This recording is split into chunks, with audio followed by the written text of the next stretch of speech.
sistem reproduksi wanita.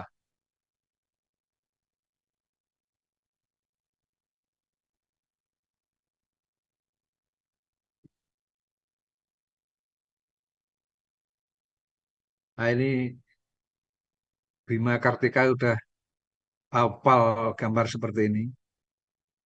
Chandra udah eh, sebenarnya sistem reproduksi wanita itu tidak usah ada kuliah. Sudah tidak perlu ada kuliah, sudah pinter-pinter semua. Tidak usah di oyak-oyak, udah belajar sendiri. Kecuali beda dengan blok biomedik itu disuruh belajar, disuruh sulit sekali. Tapi kalau sistem reproduksi wanita sudah otomatis belajar sendiri.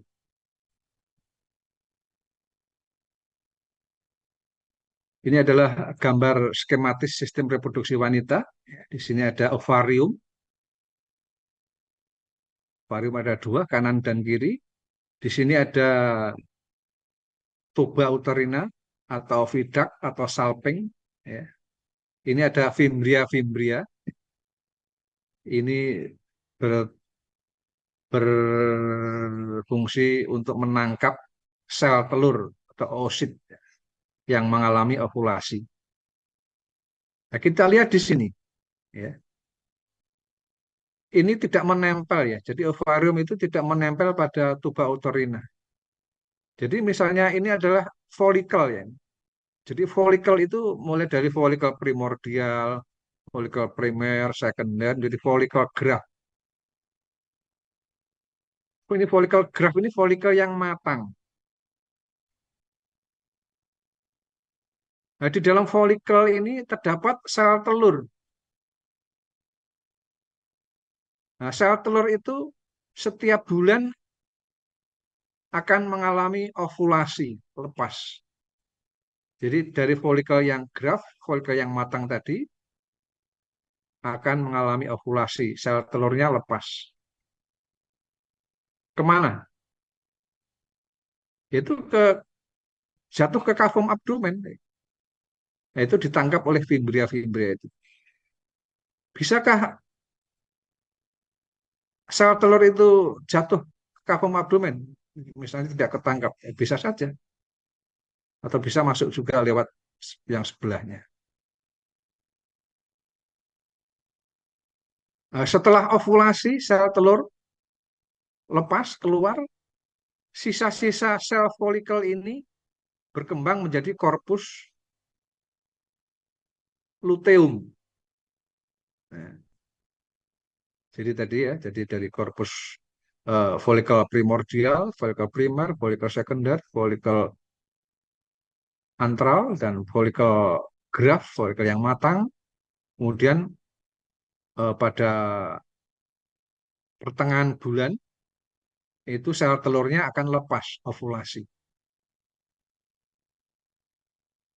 Kemudian sisa-sisa sel folikelnya akan berubah menjadi korpus luteum. Nah, kemudian sel telur yang lepas tadi akan diarahkan perjalanannya menuju ke uterus. Nah, ke uterus. Ini adalah uterus, ini endometrium, ini miometrium, ini cervix, ini vagina. Nah, saya mau bertanya, Sahda, Sahda, Iya, dokter. kapankah kamu mengalami ovulasi? Hari keberapa kamu mengalami ovulasi? Kalau tidak salah yang pernah saya baca itu di hari ke-14.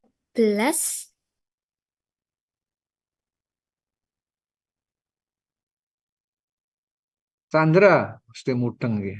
Chandra, Chandra siapa?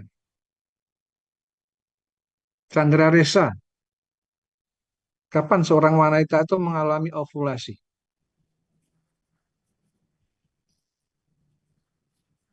Chandra Sama Reza, dengan dengar? pendapat Syahdir tadi dokter, 14 hari ke-14. Dengar Hari dok, ke-14. sudah terdengar? Iya. Ya, udah pinter. Cuma kurang sedikit. Ya. Yang betul adalah 14 hari sebelum menstruasi berikutnya. Jadi bukan hari ke-14 setelah menstruasi, tetapi 14 hari sebelum menstruasi berikutnya.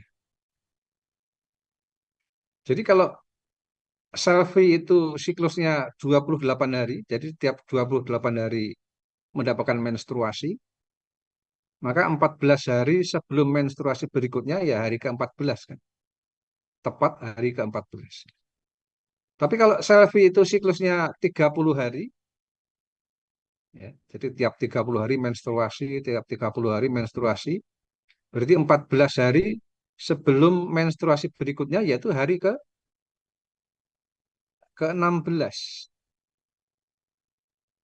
Hari ke-16 setelah setelah hari pertama menstruasi. Kalau siklusnya 32 hari berarti hari ke-18.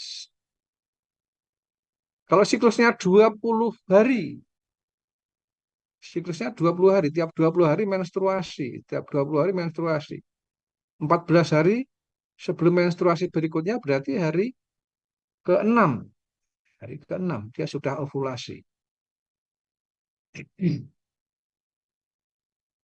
Ya, itu permulaannya. Nah, kita diskusi selanjutnya. Seorang wanita itu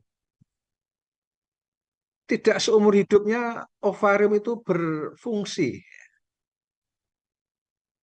Di dalam siklus hidup seorang wanita, ovarium itu mengalami 3 siklus ovarium, yaitu yang pertama prepubertas, ya, masa-masa prepubertas sampai dengan masa menars. Kemudian yang kedua yaitu pada masa reproduksi. Nah, pada masa ini seorang wanita bisa dibuai, ya, bisa mengalami kehamilan. Di dalam tubuhnya mengalami ovulasi, mengalami pertumbuhan folikel. Tadi pada masa prepubertas folikelnya belum berkembang, jadi tidak berkembang. Jadi tidak ada folikel yang matang. Oositnya tidak mengalami ovulasi, sehingga tidak bisa dibuai. Dan juga belum mengalami menstruasi. Nah, kemudian masa yang kedua yaitu masa reproduksi. Di sini wanita mengalami menstruasi, mengalami ovulasi, sehingga bisa reproduksi. Kemudian yang ketiga yaitu masa menopause dan pasca menopause, yaitu suatu masa di mana folikel-folikel di ovarium itu sudah habis. Jadi folikel-folikelnya sudah habis, tidak mengalami pertumbuhan, tidak mengalami ovulasi. Nah, beda dengan laki-laki. Kalau laki-laki itu sudah puber sampai dengan usia pokoknya sebelum mati, ya, usia 70, 80 itu masih saja terjadi mekanisme produksi spermatozoa. Ya, beda. Pria dan wanita itu beda. Walaupun ada beberapa laki-laki yang juga mengalami andropause. Jadi mengalami penurunan hormon testosteron. Tapi biasanya laki-laki itu tetap bisa membuai walaupun besok pagi sudah masuk liang lahat. Ya. Nah, perbedaan siklus reproduksi wanita itu pada masa prepubertas itu folikelnya belum tumbuh. Folikelnya tidak tumbuh. Karena apa? Karena hormon-hormonnya rendah. Hormon gonadotropin rendah. Hormon gonadotropin itu hormon FSH dan LH. Hormon yang diproduksi oleh hipofisis anterior. kadar gonadotropinnya rendah, sekresinya tidak periodik, ya, tidak mengalami periodisitas, dan juga tidak pulsatil, karena memang masih rendah. Sehingga belum bisa merangsang pertumbuhan folikel. Kemudian yang kedua yaitu masa reproduksi. Pada masa reproduksi, di sini kadar hormon gonadotropin itu sudah mulai tinggi. Tinggi dan bersifat periodik. Dan juga sekresinya bersifat pulsatil. Sehingga ini akan merangsang folikel-folikel di ovarium itu akan tumbuh. Kemudian fase masa menopause. Nah, ini kadar gonadotropinnya tinggi terus-menerus, tidak periodik. Periodik itu naik, turun di awal awal bulan naik, kemudian turun, naik, turun begitu. Jadi periodik. Pulsatil itu berdenyut, ya. Tiap beberapa jam itu naik turun. Gitu. Nah, di sini juga tidak terjadi pertumbuhan folikel karena memang folikelnya sudah habis. Sehingga kadar gonadotropinnya tinggi terus-menerus. Oke, kita lihat. Ini. Ya. Kita lihat grafik hormonnya.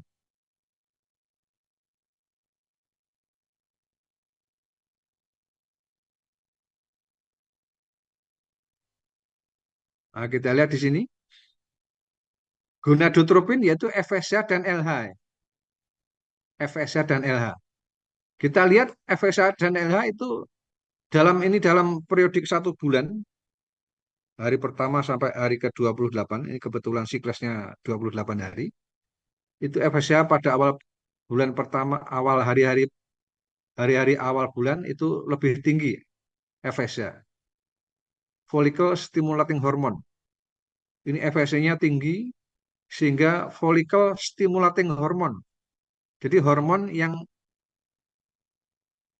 merangsang folikel. Jadi karena pengaruh FSH maka folikel-folikel ini akan tumbuh, membesar, berkembang, tumbuh.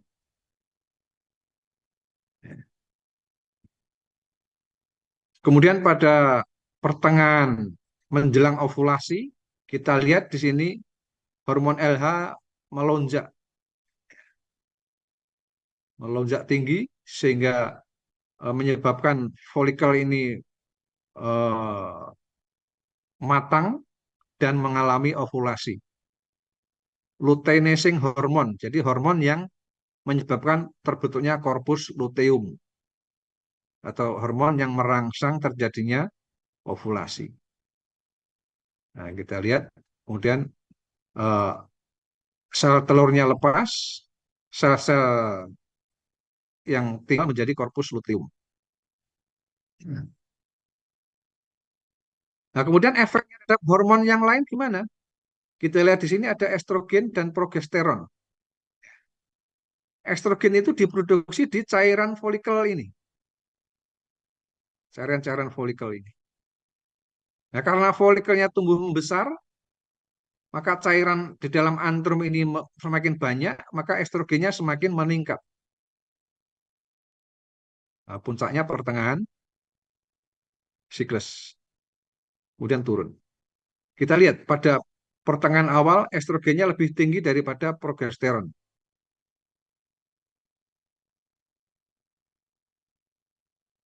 Nah, kemudian setelah terjadi ovulasi,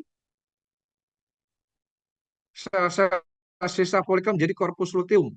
Nah, korpus luteum ini menghasilkan progesteron lebih banyak.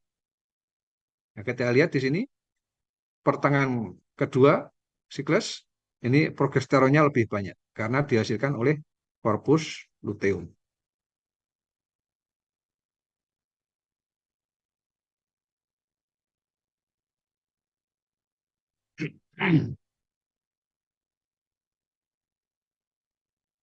Nah, jadi begitu.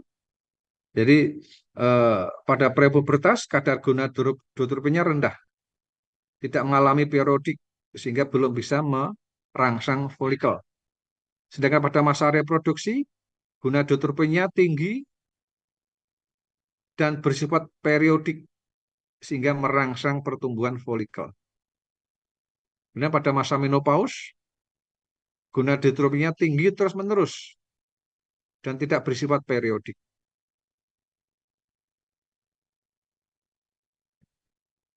Mengapa sekresi gonadotropin bersifat pulsatil, artinya berdenyut, naik turun setiap 1 sampai 3 jam.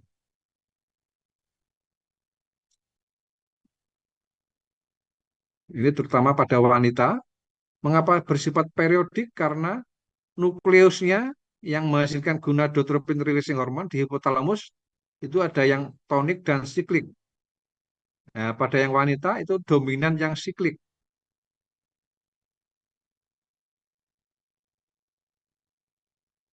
Pada masa prepubertas, gonadotropin tidak bersifat periodik karena hipotalamusnya belum matang.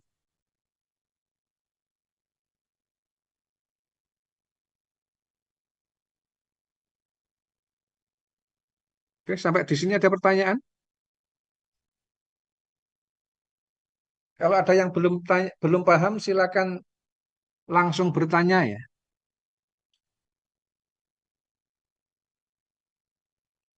Saya lanjut tentang sistem hormon wanita. Sistem hormon wanita itu melibatkan kelenjar-kelenjar hormon hipotalamus. Sudah paham ya di mana letak hipotalamus? Kemudian hormon kelenjar hipofisis atau pituitary, khususnya pituitary anterior atau hipofisis anterior. Kemudian kelenjar targetnya yaitu di ovarium. Nah, di sini berlaku pengaturan hormon, masih ingat, masih berlaku mekanisme umpan balik negatif.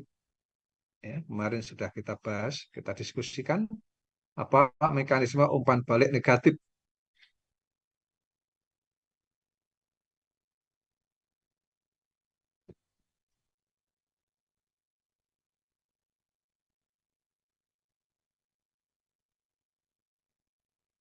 Hipotalamus mengeluarkan releasing hormon, yaitu gonadotropin releasing hormon. Gonadotropin releasing hormon. Jadi hipotalamus mengeluarkan gonadotropin releasing hormon, GnRH. Gonadotropin releasing hormon ini akan memacu hipofisis anterior untuk mengeluarkan gonadotropin hormon, yaitu FSH dan LH. Kemudian FSH dan LH ini akan bekerja pada kelenjar target di ovarium, yaitu ovarium, sehingga terjadi pertumbuhan folikel, dan folikel itu akan menghasilkan estrogen dan progesteron. Kita kembali di sini. Jadi hipotalamus mengeluarkan GnRH, gonadotropin releasing hormone. Gonadotropin releasing hormone akan mengatur, merangsang hipofisis anterior untuk mengeluarkan FSH dan LH, follicle stimulating hormone dan luteinizing hormone. Kemudian FSH dan LH akan mengatur kerja ovarium, dan di ovarium akan terjadi pertumbuhan folikel-folikel sehingga dihasilkan hormon estrogen dan progesteron. Nah, kalau hormon estrogen dan progesteron itu tinggi, maka dia akan menghambat di sini. Menghambat di hipotalamus dan juga menghambat di hipofisis anterior. Dan sebaliknya kalau estrogen dan progesteron itu rendah, dia akan merangsang hipotalamus dan merangsang di hipofisis anterior. Itu setiap bulan begitu.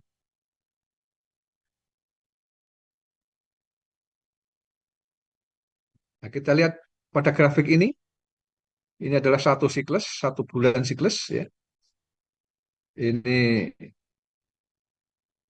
hormon dari hipofisis anterior, FSH dan LH pada awal bulan dia itu tinggi, kemudian merangsang pertumbuhan folikel menjadi besar, menjadi matang, kemudian pada pertengahan siklus LH-nya melonjak, sehingga memecah folikel ini sehingga terjadi ovulasi. Kemudian berubah menjadi korpus luteum, menjadi korpus albikan. Nah, kemudian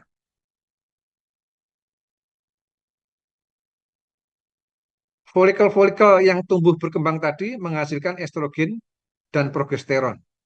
Kemudian setelah ovulasi, korpus luteum akan menghasilkan progesteron. Nah, ya, pada akhir bulan di sini korpus luteum akan mati. Pada akhir siklus bulan, korpus luteum akan mati, sehingga kadar estrogen dan progesteron akan turun secara drastis. Nah, karena kadar estrogen dan progesteron turun secara drastis, akan merangsang hipotalamus dan merangsang hipofisis untuk mengeluarkan FSH dan LH kembali. Sehingga dimulailah siklus menstruasi bulan berikutnya. Nah, itu jadi setiap bulan itu terjadi mekanisme yang periodik seperti ini, berdasarkan mekanisme umpan balik negatif. Nah, kalau kadar estrogen dan progesteron itu tinggi terus-menerus, apa yang terjadi?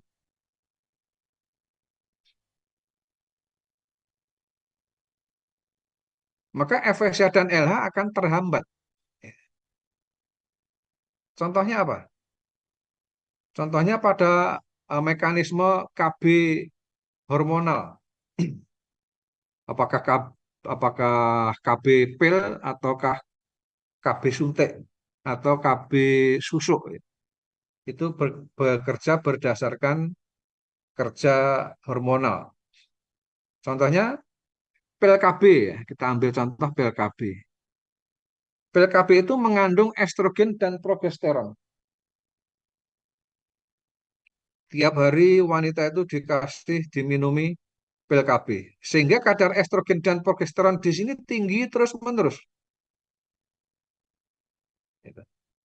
Kalau karena kadar estrogen dan progesteron di sini tinggi, maka dia menghambat hipotalamus, menghambat hipofisis, sehingga gonadotropin releasing hormone dan hormon FSH dan LH kadarnya rendah. Karena FSH dan LH kadarnya rendah, maka tidak terjadi pertumbuhan folikel. Maka tidak terjadi ovulasi. Sehingga obat-obat pil KB tadi bekerja untuk menjarangkan kehamilan. Gitu ya. Paham ya? Demikian juga obat KB suntik itu juga ada yang mengandung estrogen tok, ada yang campuran estrogen dan progesteron, ada yang progesteron tok. Nah, jadi mekanisme kerja daripada obat-obat KB tadi berdasarkan mekanisme umpan balik ini. Kalau kita paham tentang ini, maka kita bisa menjelaskan daripada mekanisme kerja obat-obat KB.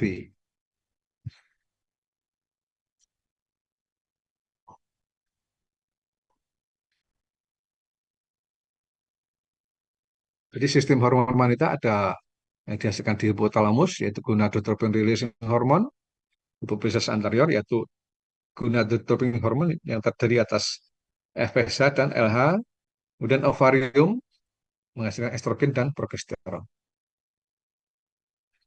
Ya, di sini hipotalamus, ini hipofisis, ini kelenjar targetnya di ovarium. Pertumbuhan folikel pada saat lahir seorang wanita itu ovariumnya terdapat berjuta-juta folikel. Nah, kemudian seiring dengan umur pada saat puber itu tinggal 300.000 sampai 400.000 folikel.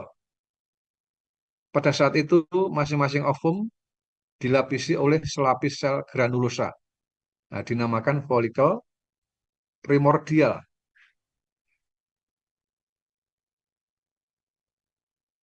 Sepanjang masa kanak-kanak, masa pre-pubertas, sel granulosa itu berfungsi untuk memberi makan kepada oosit dan juga menghasilkan OMI, oosit maturation inhibitor, yang menahan oosit tetap dalam fase profase.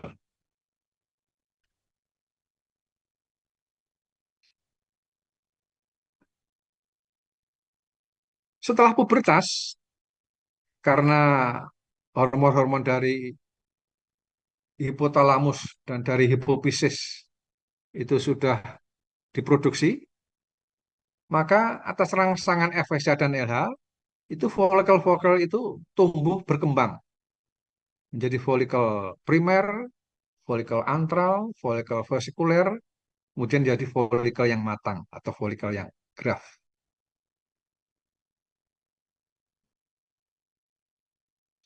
Nah, pada saat fase pematangan folikel, itu estrogen itu mempunyai efek umpan balik positif terhadap pelepasan hormon LH. Jadi eh, merangsang produksi yang berlebihan daripada hormon LH, sehingga terjadi lonjakan hormon LH tadi. Di dalam folikel itu terdapat dua macam sel, yaitu sel TK dan sel granulosa. Ya, ini adalah di dalam folikel ya, ada sel TK dan sel granulosa. Sel TK ya, yang ini. Di dalam sel TK terdapat reseptor terhadap luteinizing hormon. Pengikatan luteinizing hormon terhadap reseptor akan mengubah ATP menjadi CAMP sehingga akan mengubah kolesterol menjadi androstenedion. Nah, androstenedion ini akan dilepas, kemudian masuk ke sel granulosa. Nah, di sini pada sel granulosa mempunyai reseptor terhadap FSH. Nah, pengikatan FSH terhadap kepada reseptor akan mengubah ATP menjadi CAMP yang mengaktifkan enzim aromatase yang nanti akan mengaromatisasi androstenedion menjadi estrogen. Estrogen ini sebagian akan masuk ke sirkulasi darah ke seluruh tubuh untuk pertumbuhan sifat kelamin wanita, kulitnya halus dan sebagainya, pertumbuhan mame. Ya. Kemudian sebagian masuk ke cairan folikuler.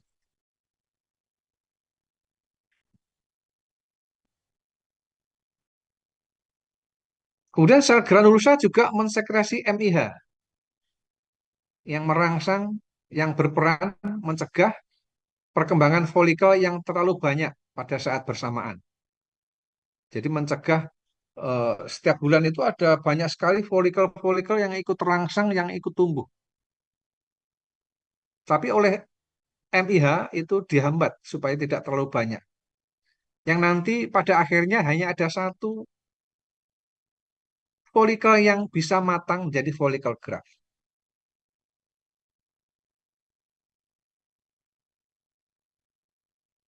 Nah, di sini mekanismenya adalah bahwa MIH akan menurunkan kepekaan folikel terhadap FSH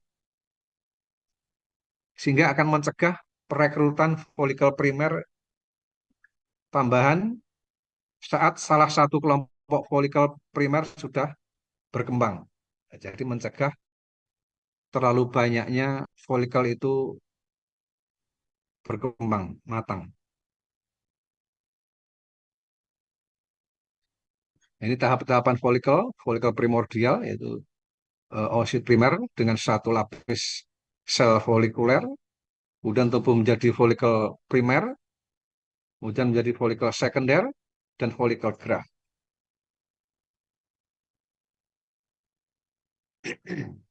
Ini folikel primordial, folikel primer, folikel sekunder, folikel tersier, dan folikel graft. Nah, kita lihat di sini ada sel granulosa, ada zona pellucida, ada oosit.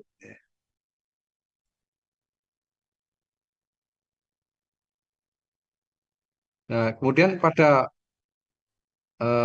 folikel tersier itu terbentuk antrum. Di sini berisi cairan antrum.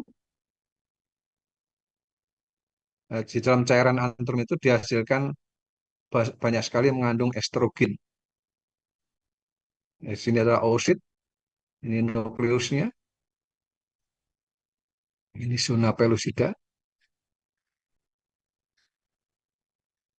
Kemudian ini terus berkembang menjadi folikel graft dan siap untuk mengalami ovulasi. Nah, ketika ovulasi, oosit ini yang merobek dinding folikel dan oositnya akan keluar.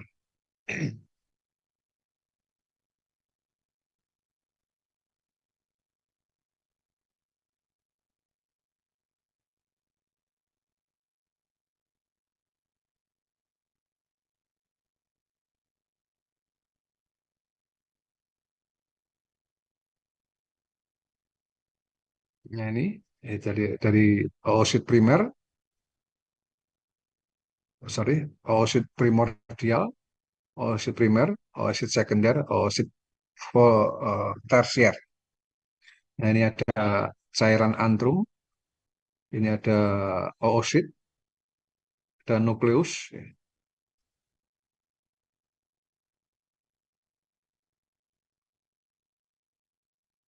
Nah, ini di sini setiap bulan itu terjadi proses mekanisme ini.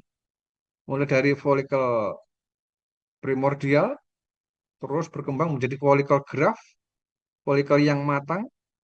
Kemudian pada saat ovulasi, oosit itu keluar karena dinding folikelnya ini mengalami ruptur, mengalami perobekan. Nah, oositnya kemana? Dia ditangkap oleh fimbria-fimbria tadi, masuk ke tuba, ke salping.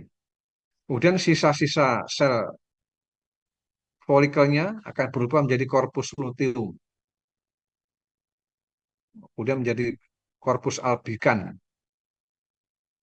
kemudian mati. Nah, selama pertumbuhan tadi sudah saya sebutkan, ini mengandung estrogen yang lebih tinggi. Ini mengandung estrogen dan progesteron, tapi estrogennya lebih tinggi tadi. Kemudian setelah jadi korpus luteum, ini juga masih menghasilkan estrogen dan progesteron, tapi progesteronnya yang lebih tinggi daripada estrogen.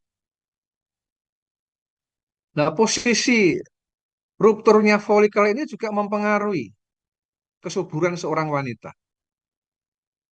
Kalau yang pecah itu pada puncaknya, pada sini, ya, pada puncak sini, maka sel oositnya akan lepas. Tapi kalau yang robek adalah di sebelah basal sini, maka oositnya bisa terjebak pada stroma ovarium. Jadi walaupun terjadi ovulasi, tapi tidak bisa dibuai oleh spermatozoa karena oositnya terjebak di stroma ovarium. Nah, ini beberapa posisi rupturnya folikel. Nah, kemudian apa yang terjadi pada oosit? Ya, nah, oositnya pada mulanya terjadi oogonium, ini mengalami proses mitosis, kemudian mengalami proses meiosis, ada dua tahap meiosis ya. Meiosis pertama dimulai menghasilkan oosit primer. Oosit primer mengalami proses meiosis, kemudian meiosis pertama komplit dengan dilepaskannya oosit sekunder dan first polar body, badan polar pertama. Nah, pada saat ini terjadi ovulasi. Jadi oosit itu pada saat ovulasi itu pada fase oosit sekunder, pada fase metafase.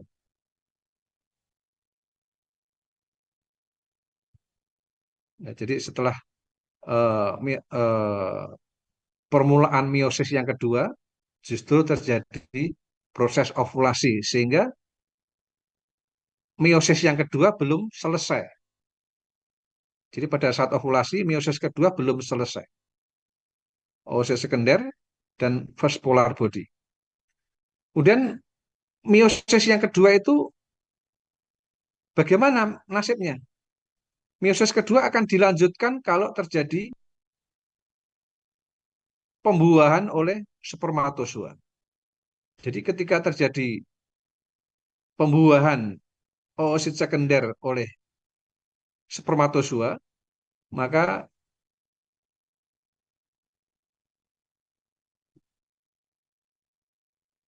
maka oosit sekunder tersebut akan melanjutkan proses meiosis yang kedua dan dilepaskannya ovum dan second polar body.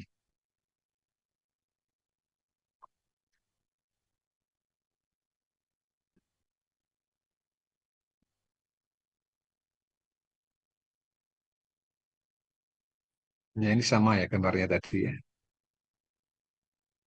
Mulai dari folikel primordial, folikel primer, ya. Jadi folikel graft, kemudian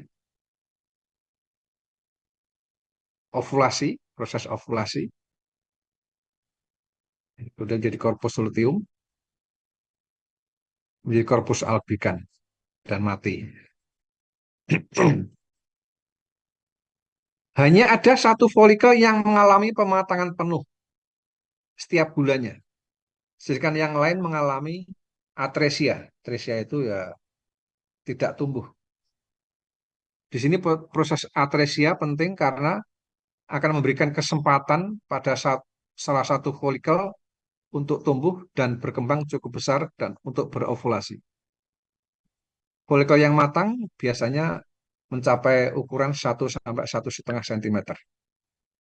Tepat sebelum ovulasi, kadar estrogennya itu kan sangat tinggi karena antrumnya tadi cairan, antrum yang mengandung estrogen. Kadar estrogen yang tetap tinggi akan menimbulkan umpan balik positif terhadap GnRH, sehingga terjadi lonjakan GnRH dan akan terjadi lonjakan LH. Nah, LH ini yang akan merobek daripada dinding folikel. Ovulasi biasanya terjadi pada hari ke-14 sebelum menstruasi berikutnya. Pada 14 hari sebelum menstruasi berikutnya ya, kalimatnya salah. Pada 14 hari sebelum menstruasi berikutnya. Tepat sebelum ovulasi, pembelahan meiosis pertama selesai dengan terbentuknya first polar body. Nah, setelah ovulasi, pembelahan meiosis kedua dimulai dan berhenti pada fase metafase yang selanjutnya akan bila terjadi pembuahan oleh spermatozoa maka meiosis yang kedua tadi akan dilanjutkan. Oosit biasanya hanya berumur 12 sampai 24 jam setelah ovulasi.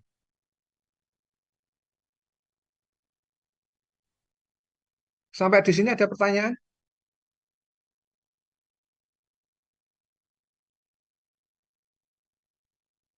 Halo? Tidur? Paham enggak? Atau bingung?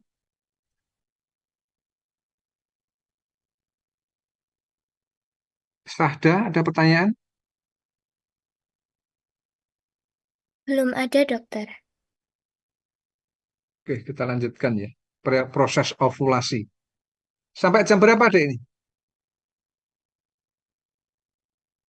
Jam 2 lebih 10. Iya, dokter. Oke, sedikit lagi ya. 5 menit lagi. ovulasi. Jadi pada saat ovulasi itu penting adanya lonjakan LH, itu dinamakan dengan LH surge. Kita lihat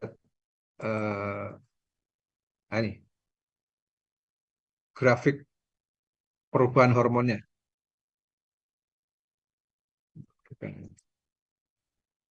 Yang tadi ya. LH surge.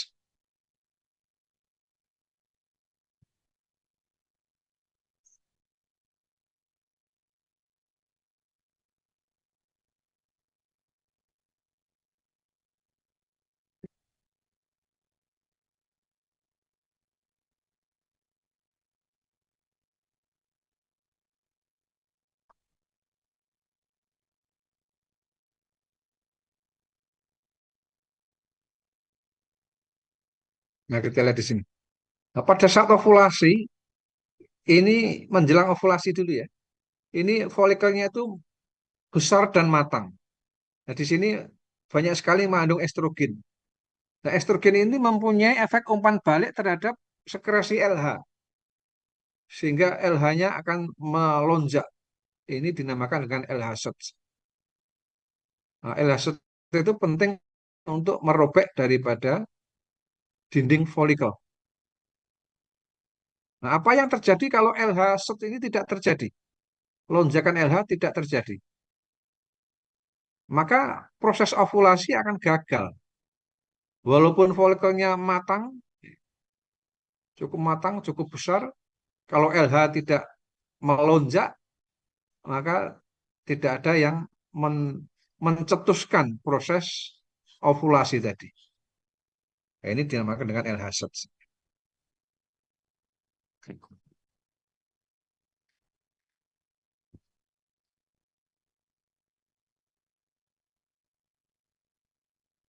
Nah, LH diyakini sebagai hormon ovulatori. LH akan merangsang reseptor progesteron dan juga pelepasan prostaglandin histamin.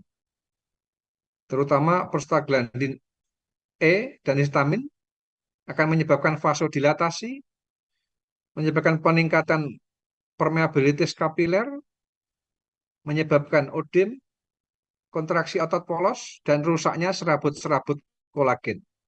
Sehingga dinding folikel rusak, robek, sehingga terjadi pelepasan oosit tadi, sel telur. Nah, kita lihat di sini, LH ini akan mengaktifkan lipoksigenase, mengaktifkan sikloksigenase, plasminogen aktivator, dan juga beberapa steroid, yang akhirnya akan mengaktifkan prokolagenase menjadi kolagenase. Nah, kolagenase ini akan merobek atau merusak serabut-serabut kolagen penyusun dinding folikel, sehingga dinding folikel akan ruptur. Terjadilah proses ovulasi.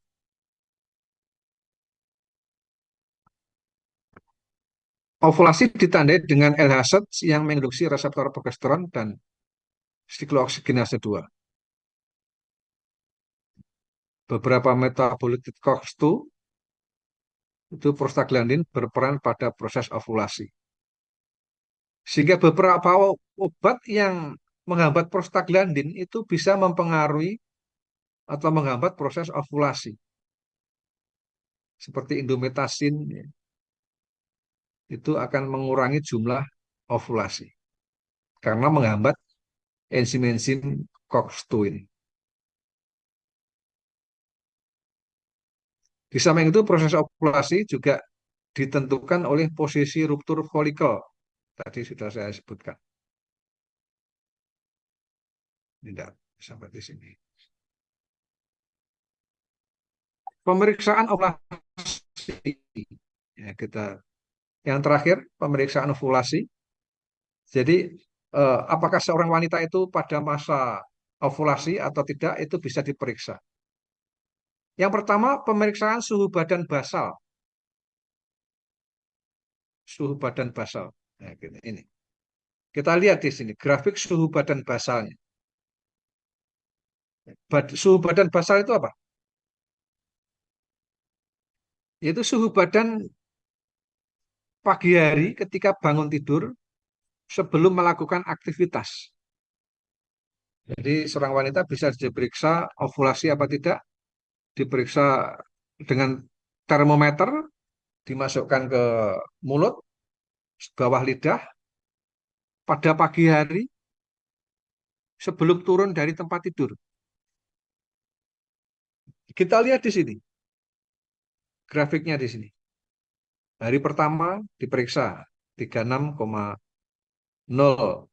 hari kedua 36,2, hari ketiga 36,3, dan seterusnya. Setiap hari, setiap pagi diperiksa. Kita lihat di sini, menjelang ovulasi, jadi ovulasi itu di sini, turun, kemudian setelah ovulasi naik. Pada hari ke-16, suhu badan basahnya meningkat sampai akhir. Nah, di sini ada puncak bawah dan ada puncak atas. Nah, pada masa-masa ini, pada saat-saat ini terjadilah ovulasi. Jadi ini adalah suhu badan bifasik. Ya. Ada dua puncak, puncak bawah, puncak atas. Kalau tidak ada peningkatan ini, misalnya hari ke-15 tetap di sini, 16 tetap di sini, ini adalah monofasik, berarti tidak terjadi ovulasi dalam satu siklus 1 bulan itu.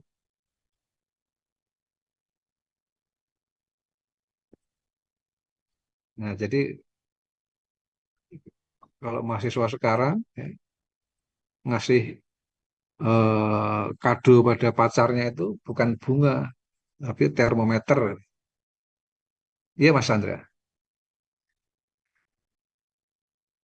Nah, jadi dengan mengukur suhu badan basal, ini kita bisa mengetahui apakah di dalam satu siklus itu seorang wanita mengalami ovulasi apa tidak.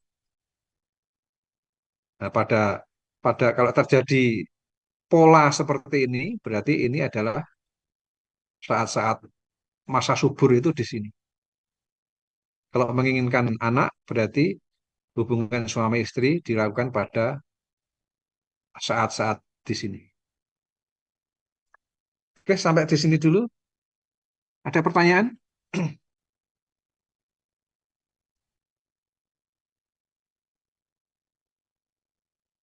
Paham ya? Sahda paham? Marcella? Ada pertanyaan, Marcella? Tidak ada, Dok. Oke, kalau tidak ada pertanyaan, saya kira diskusi siang hari ini sampai di sini dulu. Sampai pada pemeriksaan suhu badan basal. Kita bertemu pada hari Kamis, ya, kuliah kedua. Hari Kamis kita diskusi lanjutan daripada sistem reproduksi wanita ini. Kemudian tentang proses kehamilan dan persalinan dan juga laktasi. Oke, kalau tidak ada pertanyaan, saya kira sampai di sini dulu. Assalamualaikum warahmatullahi wabarakatuh. Waalaikumsalam warahmatullahi wabarakatuh.